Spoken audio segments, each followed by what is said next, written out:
AIMIM प्रमुख असदुद्दीन ओवैसी ने बिहार विधानसभा चुनाव को लेकर के इंडिया गठबंधन को तीखा जवाब दिया है। उन्होंने कहा कि एक तरफा मोहब्बत नहीं चलेगी। ओवैसी ने यह दावा किया कि उनकी पार्टी ने आरजेडी के नेतृत्व वाले महागठबंधन में शामिल होने का प्रस्ताव भेजा था, लेकिन वहां से उन्हें ठंडा जवाब मिला, जिसके बाद एआईएमआईएम अब तीसरा मोर्चा बनाने की संभावना तलाश रही है।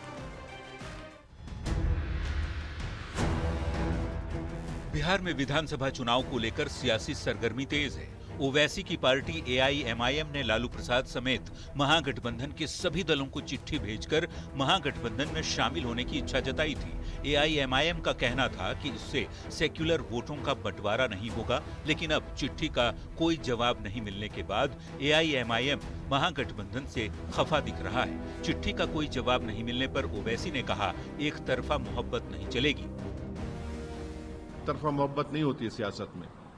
हम अपना चुनाव लड़ेंगे, अच्छी तरह लड़ेंगे, और हमारे अध्यक्ष अख्तर अली ईमान साहब ने कहा कि हम थर्ड फ्रंट बनाने की कोशिश करें, वो चुनाव तो लड़ेंगे। ये हमारी तरफ से कोशिश थी। अब वो जाने। अब बिहार की जनता के सामने तो सब बात आ गई है वाज़ेह तौर पर।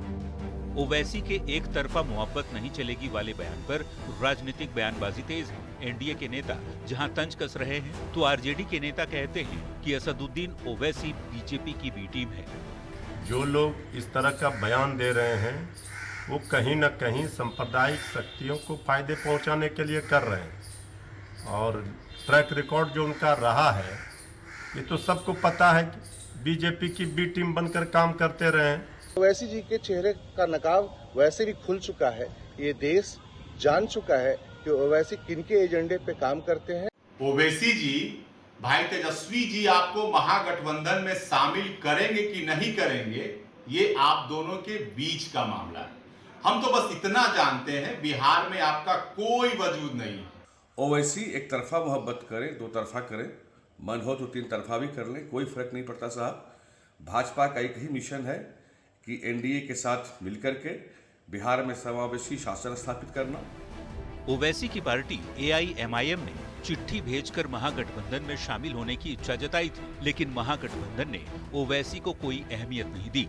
अब चिट्ठी का ठंडा जवाब मिलने के बाद ओवैसी अपने पुराने रंग में लौट आए हैं। न्यूज़ 18 के लिए पटना से शैलेंद्र कुमार की रिपोर्ट। पूर्णिया से निर्दलीय सांसद पप्पू यादव ने बिहार में चुनाव जीतने के लिए महागठबंधन को नया मंत्र दिया है। उन्होंने ये कहा कि बिहार में अगर महागठबंधन को चुनाव जीतना है तो उसे राहुल गांधी के नेतृत्व में चुनाव लड़ना चाहिए। साथ ही उन्होंने सीएम फेस की दावेदारी पर भी बड़ा बयान दिया, जिस पर सियासत गरमाई हुई है। सभी पार्टी में विभिन्न तरीके के मुख्यमंत्री के दावेदार है, इसमें क्या दिक्कत है?